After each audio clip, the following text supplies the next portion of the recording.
pessoas e outros seres, como vocês estão? Hoje eu estou aqui para falar sobre algo mórbido.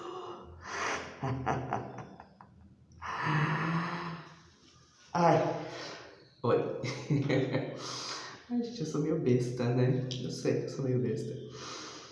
Mas fazer o quê, né? É meu jeitinho. Tudo bem com vocês? Espero que esteja tudo bem. Este é o Diverso Universo de Felipe. Eu sou o Guilherme de Felipe e não a morte, como começa.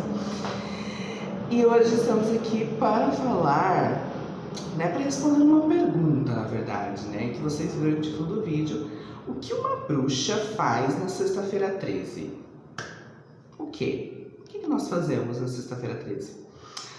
Mas antes eu vou trazer um pouco das possíveis origens dessa data, né, considerada de má sorte, um pouco de mitologia, um pouco de curiosidades atuais, enfim. E aí depois eu respondo essa pergunta, ok? Então já peço para você deixar o like aqui no vídeo, beleza? Se não é inscrito no canal, se inscreva, por favor. Vai comentando aí durante o vídeo o que vocês acham, né? O que você acha, o que você está pensando, se tem alguma coisa que eu não falei, que você acha, né? Que você sabe, que acha interessante, enfim, comenta, pode deixar comentários aqui embaixo pra gente conversar. E se achar interessante, compartilha com alguém, compartilha em alguma rede social, tá bom? Que isso ajuda bastante. E antes da gente começar, já que a gente tá falando de sexta-feira 13, né? Vim até aqui com o botão do Jason, ó. Tem uma coisa que eu queria falar há um tempo, que toda vez que eu gravo aqui, eu não fico com medo, mas eu fico pensando, já pensou se durante a gravação aparece alguém aqui, ó, desse corredor? Tipo, sei lá, tô gravando aqui do nada, de repente depois eu vou lá assistir o vídeo e pá, tem uma cara ali. Enfim, pensa nisso. Fã de terror, né? Mas enfim. Bom, vamos lá. Sexta-feira 13, né? O dia do azar, o dia da má sorte, esse dia nefasto que muita gente tem, inclusive. Existe uma fobia, que eu não trouxe o nome, porque é um nome muito complicado, mas existe uma fobia, né? Um quadro clínico de medo de pessoas que têm pânico, fobia de sexta-feira 13. Interessante, não sabia disso, mas enfim. Não se tem uma origem específica certa que fale, é assim que nasceu a sexta-feira 13. Isso não existe, tá? Não se tem um consenso.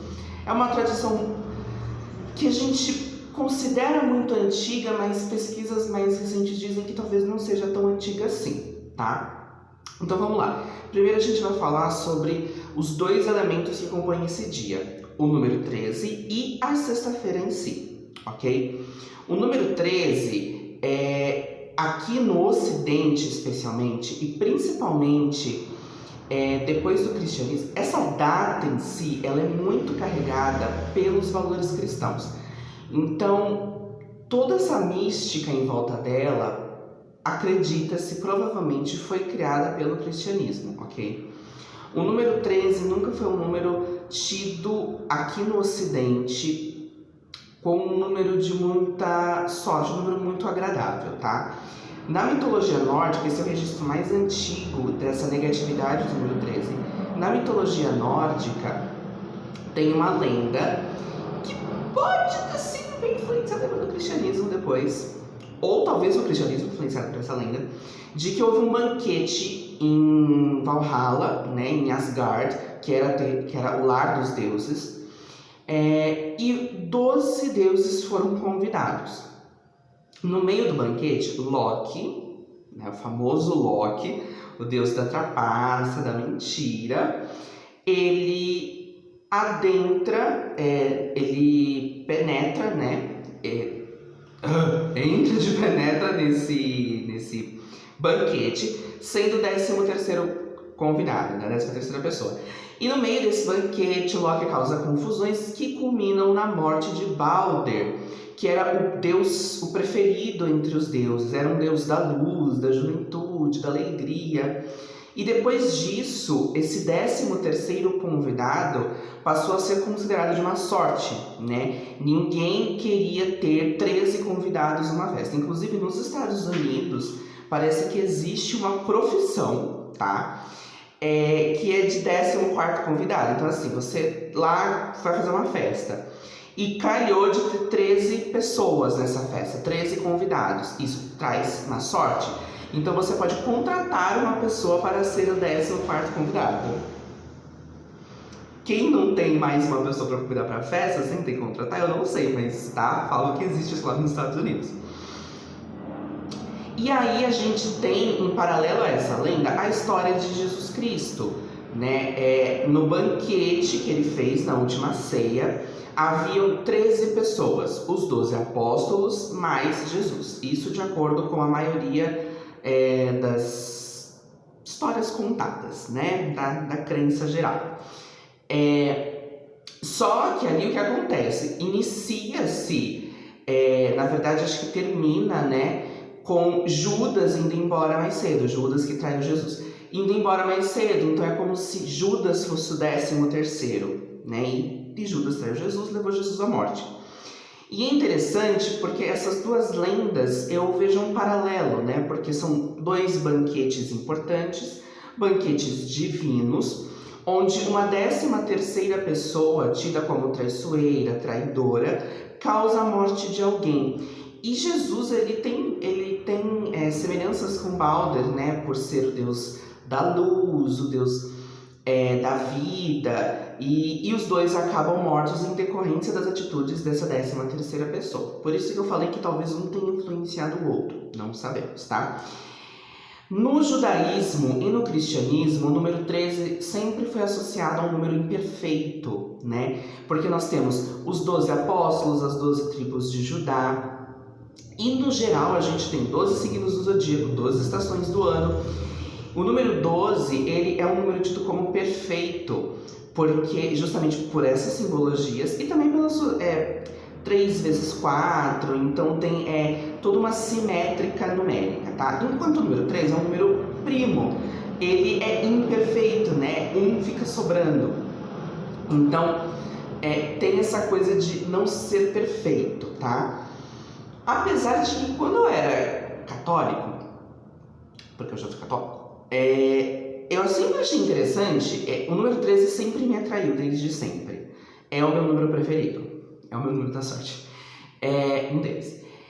Sempre me atraiu. E eu sempre achava interessante que tem essa carga negativa no número 13, que as aparições de Nossa Senhora de Fátima, que é uma das aparições mais famosas da Virgem Maria no mundo, se não a mais famosa, ela aconteceu justamente nos dias 13. E eu sempre pensava, nossa, que interessante, né? Como se ela estivesse subvertendo essa ideia do número ser negativo, né? Ser ruim. Enfim, observação minha. Aí, junto com essa coisa do 13, a gente tem as questões da sexta-feira em si. Pegando aqui o gancho da história de Jesus acredita-se que ele morreu numa sexta-feira. Então, no cristianismo, esse dia da semana já tem uma carga ruim, uma carga negativa, porque foi o dia em que Jesus Cristo morreu.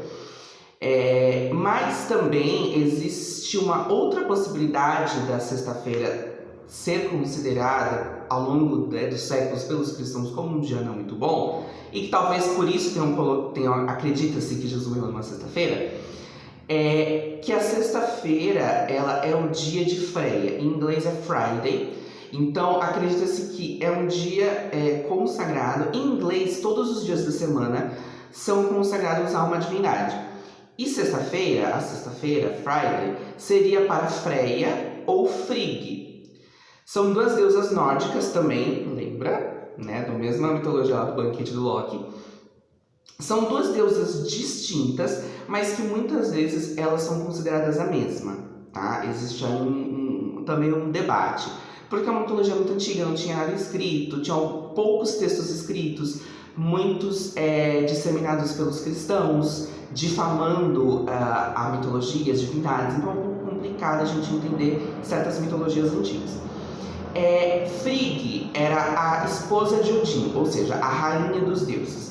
Ela era uma deusa ligada à maternidade, à família, e também as adivinhações, a previsão do futuro. Então ela era uma deusa mística. Freia, ela também era associada à fertilidade, só que no sentido mais do amor, do sexo, da paixão. E ela também era uma deusa muito conectada à magia, só que para um lado mais da feitiçaria mesmo. Inclusive, Freia, ela não era uma Aesir. Aesir era um grupo dos deuses ali de Asgard, Odin, Frigg, Thor, Loki. Frigg não era a mãe de Thor, mas ela era considerada a deusa mãe ali na mitologia nórdica, tá? Por ser a rainha dos deuses. E Freia, ela vem de um outro povo, ela vem dos Vanir, que eram um outro grupo de deuses que eram mais pacíficos. Enquanto os Aesir eram muito belicosos, né? Thor, Odin era muita guerra, os Vanir eram mais pacíficos. E Freia ali foi meio que um troca ali entre eles. É uma longa história que eu não vou entrar em detalhes, mas é um objeto ali de troca, selando ali uma paz. Então Freia, ela nunca se sentiu muito à vontade ali em Asgard, né? Tanto que tem uma lenda descoberta assim mais recentemente, uma história de que Odin encarregou Freia de liderar as Valquírias, que eram as divindades femininas que recolhiam espíritos dos mortos em batalha para levar para Asgard. Eu vou falar um pouco mais sobre essa mitologia do mundo dos mortos, da mitologia nórdica, num vídeo sobre a Cruella, o último vídeo sobre a Cruella, que logo sai, tá? Então fiquem atentos aí. Enfim, e diz essa história de que a Freia, às vezes, pegava alguns espíritos de guerreiros e levavam para o castelo dela, não para Valhalla, que é onde eles tinham que ir, porque ela temia que na grande batalha do fim dos tempos, Ragnarok, Odin se voltasse contra ela por ela ser uma estrangeira. Então, Freia era uma divindade ali complexa. Enfim, essas duas deusas, independente se elas fossem a mesma divindade, ou independente de qual das duas a sexta-feira foi homenageada, foi entregue, eram duas deusas ligadas ao sexo, ao feminino e à magia. E isso é muito importante para entender por que a sexta-feira se tornou esse dia tão mal visto pelos cristãos. A gente sabe que o cristianismo sempre reprimiu o feminino, a sexualidade e a magia, as outras práticas diferentes das deles. E então é muito fácil a gente entender, a gente perceber que o único dia da semana que é dedicado a uma deusa é considerado o dia nefasto, um dia mau, um dia ruim, né? E que talvez por isso identifica-se a morte de Jesus na sexta-feira. Talvez uma recapitulação, uma nova versão de Adão e Eva, né? Que a mulher causa o mal. Enfim, não sei, aí são especulações, mas o fato é de que a sexta-feira ela é sim mal vista, sempre foi mal vista pelos cristãos. E esse fato de Freia entra aqui agora em uma das possíveis origens para a sexta-feira 13 ser um dia de má sorte. Na minha opinião, essa é a história que mais me agrada, eu gosto muito dela, apesar de eu saber que não faz sentido nenhum e de que é uma prova do preconceito e da intolerância religiosa, ok? Dizem que depois que o cristianismo chegou ali na Escandinávia, nos países nórdicos, e ele sobrepujou as religiões ali existentes, os antigos deuses daquela terra, porque isso a gente sabe que aconteceu, o cristianismo sempre conquistou novos povos e ele tentava eliminar todo resquício de cultura e religião daqueles povos. Diz nessa história de que a deusa Freia, ela foi ali, destronada, e ela veio aqui para a Terra, porque ela já não tinha mais poderes divinos, né? Porque o verdadeiro Deus era o único Deus daquela Terra. Verdadeiro Deus na mentalidade cristã, tá? E aí ela veio para a Terra com muita raiva, né? Porque ela foi retirada do posto dela. E o que ela faz? Ela começa a escolher mulheres para passar ali seus ensinamentos místicos, para ensinar bruxaria. E toda sexta-feira, que era o dia consagrado a ela se reunia com mais 11 bruxas e o próprio diabo. Uma deusa nórdica e o diabo cristão. Enfim, né? E aí então nós tínhamos 13 pessoas, Freia, as 11 outras bruxas e o próprio diabo. 13 pessoas se reunindo toda sexta-feira para fazer magias malignas para destruir os cristãos. Por isso a sexta-feira 13 é um dia ruim, um dia de má sorte. Eu falei que essa história, eu gosto porque ela é muito criativa, né? Eu como gosto de coisas criativas, ela é muito criativa. E traz essa coisa da Freia com as mulheres, que eu já falo. Mas eu também falei que é a história que mostra todo o preconceito e intolerância religiosa. E essa ideia de fazer com que todas as antigas divindades sejam ruins. Então aí tem um combo, né, de preconceito dos povos cristãos ali na Idade Média, né? A gente tem uma divindade pagã, a gente tem mulheres aprendendo segredos antigos. O que é isso? Caça às bruxas. As mulheres eram caçadas por terem conhecimentos, em sua maioria, né? Porque algumas mulheres eram consideradas bruxas em outras circunstâncias, mas em sua maioria por terem conhecimentos que a igreja não gostava, não aprovava, e que aos olhos da igreja e dos homens, essas mulheres com esses conhecimentos seriam mais inteligentes, mais poderosas que eles. E isso não era possível. E ainda não é, né? Para muita gente. Uma mulher ser superior a um homem. Então, nessa lenda, a gente tem todos esses elementos, né? Nós temos a deusa pagã, que precisa ser ali transformada em um ser maligno pelo cristianismo, e as mulheres que conheciam segredos antigos e diferentes, poderes secretos, que tinham que ser condenadas. E o diabo tá em tudo, né? O diabo é o salzinho do cristianismo, tempera tudo. Toda comida a gente põe sal, né? Então, é o tempero mais usado. Então, Satã é o tempero mais usado do cristianismo. Quer transformar alguma coisa em ruim? Põe Satã no meio.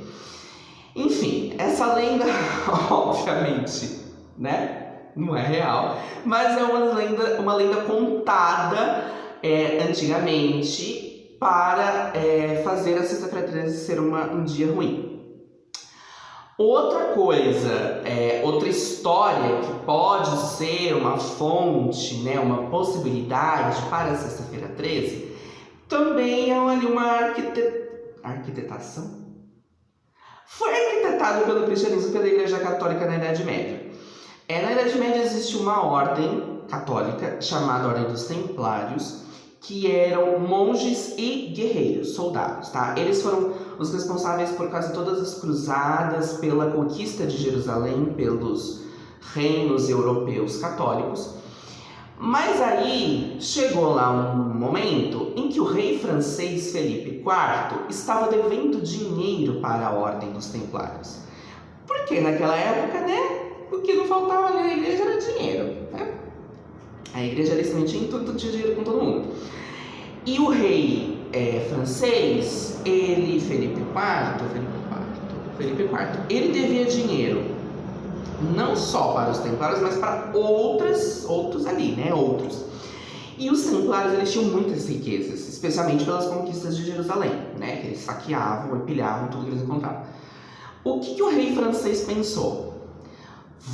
Isso é a história que acredita-se ser real, ok? Ele pensou assim: vou acabar com essa ordem e pego o dinheiro deles. E aí eu consigo pagar os devedores e menos um, né? Que eu não preciso pagar o que eu devo para eles. Fez-se ali um acordo com a Igreja Católica, obviamente, né? Era o Papa Clemente naquela época. E o que eles fizeram? Criaram uma grande história para condenar os templários por bruxaria. Sim.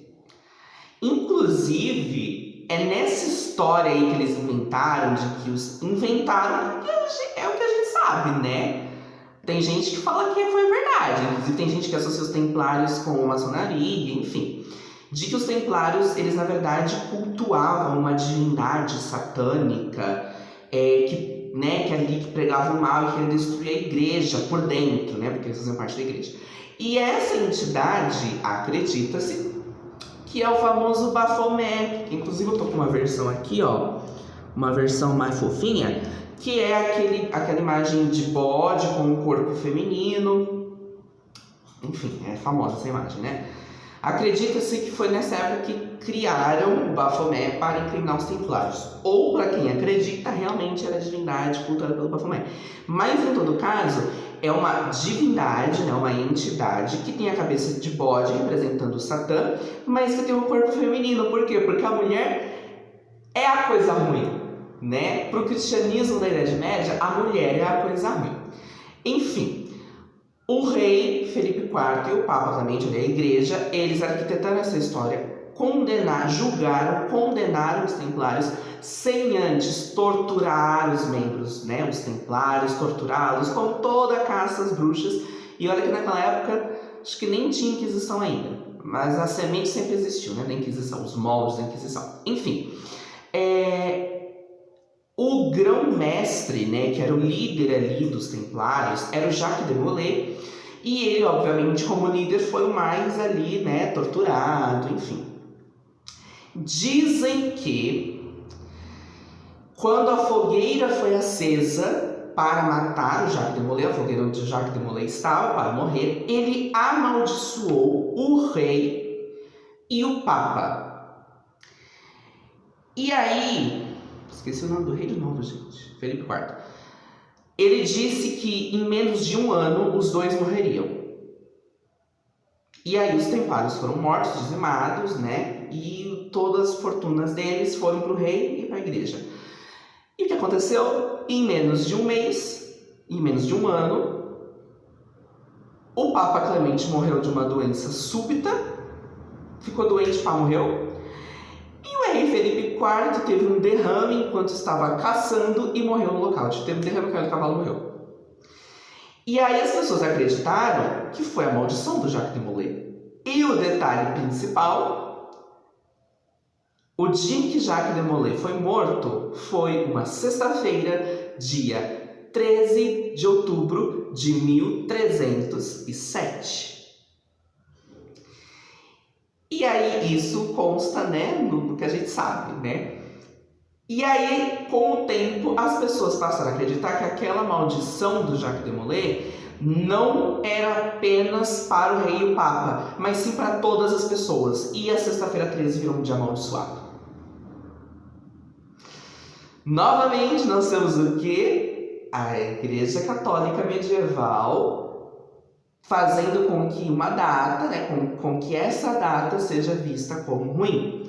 Ou seja, a gente não sabe qual história procede, qual é a origem exata da sexta-feira 13, mas a gente sempre vê um dedo ali da Igreja Católica Medieval fazendo com que o dia seja ruim, né? Enfim. Inclusive, outubro é o mês do Halloween, né? Interessante, né? Ser uma sexta-feira 13 de outubro. E 13 de outubro foi o dia da última aparição de Nossa Senhora de Fátima. De novo, né? Eu falei, quando eu era católica, eu sempre achava que Nossa Senhora tinha subvertido essa ideia, porque ela apareceu só nos dias 13, né? Enfim, quem sabe? A gente não sabe de nada. Bom, é óbvio que a ideia da sexta-feira 13, esse medo da sexta-feira 13 se estendeu e se espalhou, especialmente aqui no Ocidente, para sempre, porque ainda hoje a gente tem isso, né? Mas em 1907, deixa eu conferir, acho que foi em 1907, Thomas William Lawson, um escritor estadunidense, ele escreveu um livro chamado Sexta-feira 13, que era uma história basicamente de um bancário que ele aproveitava a mitologia da sexta-feira 13 para desviar dinheiro das ações ali, tipo de Wall Street, sabe, essas coisas assim, para as pessoas perderem dinheiro e culpar a sexta-feira 13. Aparentemente, esse livro foi uma das coisas que pode ter inspirado o filme Sexta-feira 13 do Jason, que virou a saga que a gente conhece. Mas tanto o livro quanto o filme foram responsáveis por intensificar essa mitologia da Sexta-feira 13, especialmente nos Estados Unidos, que é de onde essa coisa toda vem com muita força, né? Inclusive, até hoje tem dados e pesquisas lá nos Estados Unidos que em toda sexta-feira 13 há um aumento no número de acidentes de carro e que em toda sexta-feira 13 as ações lá elas caem porque muita gente não quer trabalhar, não quer investir na sexta-feira 13 com medo de se ferrar, né? Então é algo que pode ser mitológico, desculpa, que pode ser ali uma lenda, né? Uma coisa sem fundamento, né? A maldição da sexta-feira 13, mas que acaba refletindo na vida real. Enfim. Mas essa ideia da sexta-feira 13 ser ruim, ela não é universal. Em alguns países, até na Europa, é a quinta-feira 13 que dá azar. É uma sexta-feira, mas é uma outra data que dá azar. E existem países em que, pelo contrário, o número 13 e a sexta-feira 13 são números de sorte. Na China, na Índia, em alguns antigos povos do México acreditavam que o número 13 era um número de muita sorte, um número mágico. Então ainda hoje são importantes para essas pessoas. Ou seja, né? Uma cultura aí global que se espalhou e que até hoje existe, mas a gente não sabe por quê. E uma coisa que infelizmente também se tornou real é a morte dos gatos pretos, né? Aqui no Brasil, toda sexta-feira 13 sempre tem uma grande campanha, porque muita gente mata gato preto na sexta-feira 13, porque acha que vai dar azar, ou às vezes, sei lá, pra fazer não sei o quê, enfim. E isso também vem lá do catolicismo medieval, que associava os gatos às bruxas, especialmente os gatos pretos. Então ainda hoje acham que, sei lá, na sexta-feira 13 os gatos pretos é bruxa, não sei o que o povo pensa. Mas pensa que dá azar pra matar gato preto. O que é um absurdo, né? Porque o gato preto não tem nada a ver com nada, né? Enfim. Bom, e aí a gente chega aonde? Na pergunta desse vídeo. O que uma bruxa faz na sexta-feira 13? Eu sou uma bruxa, por isso que eu vou responder para vocês. Uma bruxa faz na sexta-feira 13 simplesmente o que ela quiser. Porque sexta-feira 13 é uma data. E assim como outras datas, assim como outras coisas que existem nas culturas, elas são especiais se para você é especial, né? Então não é o dia em si que vai ter algo especial sozinho. Ele talvez talvez a sexta-feira 13 tenha uma energia diferente, mas ela só vai atingir você dependendo da sua energia. Então se você acreditar que é um dia de azar, é bem provável que você tenha azar. Se você acredita que é um dia normal, é bem provável que seja só um dia normal que está acontecendo com você. Agora, se você acredita que é um dia mágico, um dia com energias especiais que você pode utilizar, então talvez você consiga utilizar. Eu, particularmente, sempre gostei da sexta-feira 13 porque eu gosto do número 13. E eu sempre tive essa ideia de subverter o que a sociedade acha como ruim. Então, na sexta-feira 13, eu geralmente faço assim, um ritual, especialmente para Freia, ali pedindo coisas boas, conversando com ela, usando essa energia para me beneficiar. E claro, gosto de assistir um filminho de terror, pra estar ali, né, naquele climinha, mas assim, é um dia normal, né? Pelo menos pra mim, e acredito que pra maioria das bruxas, sabendo que bruxas são pessoas individuais e que cada bruxa é uma bruxa e que tem bruxas que seguem bruxarias diferentes da minha e dos outros. Então, a resposta é essa. A bruxa faz o que ela quiser na sexta-feira 13, assim como vocês fazem o que vocês quiserem na sexta-feira 13, certo? É isso. Para finalizar, outra coisa importante no número 13 é a carta da morte do tarô, né? A carta da morte é o número 13 no tarô convencional. E isso também favoreceu nessa ideia de que o 13 é um número ruim. Quando, na verdade, no tarô, a carta da morte representa a transformação, o começo de algo novo, novos caminhos, nova vida. Então, a carta da morte é uma carta muito positiva. Particularmente, é a minha carta preferida. Quando eu estou tirando o tarô, porque eu jogo tarô, né? Eu tiro tarô. Eu adoro, quando aparece a carta da morte, nossa, eu fico feliz. O jogo ali, né, as cartas podem indicar a pior situação para a pessoa. Mas se sai a carta da morte, eu já fico feliz, eu sei que vai dar certo, entendeu? Porque ela transforma. A morte é transformação, é renascimento. Enfim, é isso por hoje. Inclusive, se vocês quiserem que eu traga mais coisas sobre tarô, comentem aqui embaixo, por favor. Eu estou pretendendo trazer mais sobre tarô. Mas enfim, é isso. Muito obrigado. Lembrem-se de curtir o vídeo, comentar alguma coisa, se inscrever no canal se não for inscrito. Beleza? Então é isso. Fico por aqui. E boa sexta-feira 13 para vocês. E não matem gatos pretos, ok? Gato preto é só um gato. Beleza? Fui.